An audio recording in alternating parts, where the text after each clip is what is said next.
Hello friends, welcome back my YouTube channel. कैसे हैं आप सब? आई होप आप सभी अपने अपने घरों में सुरक्षित होंगे। तो हम बात करते हैं आज एसोसिएशन के बारे में।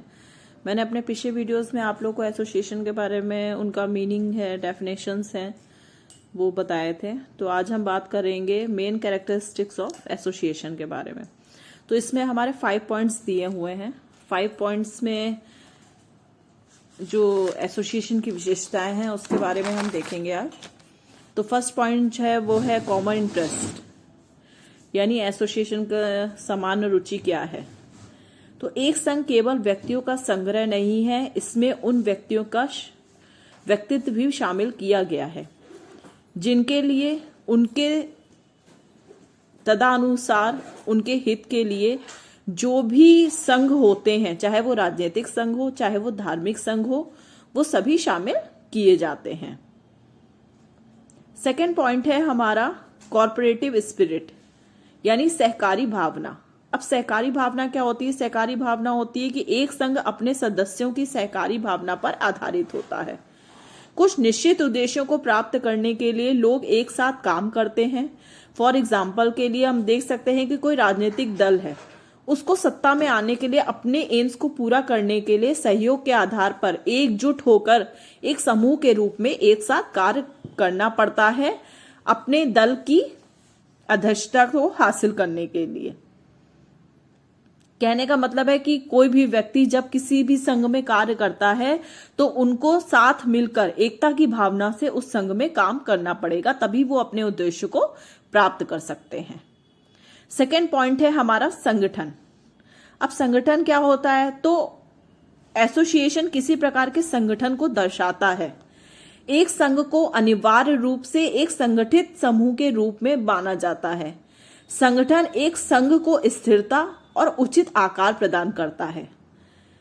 संगठन से हमारा तात्पर्य उस तरीके से है जिसमें सदस्यों के बीच स्थिरता और भूमिकाएं वितरित की जाती हैं। अब संगठन उस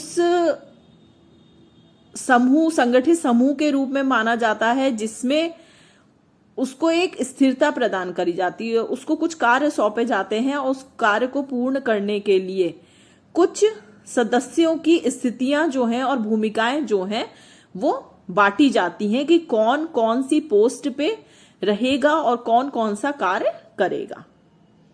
नेक्स्ट है थर्ड पॉइंट है हमारा संबंधों का विनिमय। अब संबंधों के विनिमय से हमारा तात्पर्य है प्रत्येक संघ के अपने सदस्यों के संबंध को विनिमित करने के अपने तरीके और साधन होते हैं। संगठन विनिमय के इस तत्व पर निर्भर करता है कि वे लिखित हैं कि अलिखित रूप में मान्य किए जाते हैं। अब संबंधों का विनिमय से हमारा मतलब है रेगुलेशंस ऑफ रिलेशंस, यानी कुछ रिलेशंस जो होते हैं उसमें काम करने के तरीके और साधन होते हैं।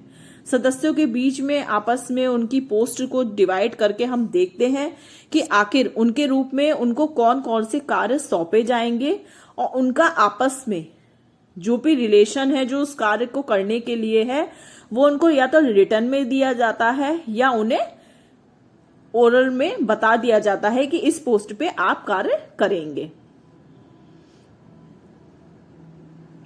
नेक्स्ट जो फिफ्थ पॉइंट है हमारा एसोसिएशन एज एजेंसीज, यानी एजेंसियों के रूप में एसोसिएशन।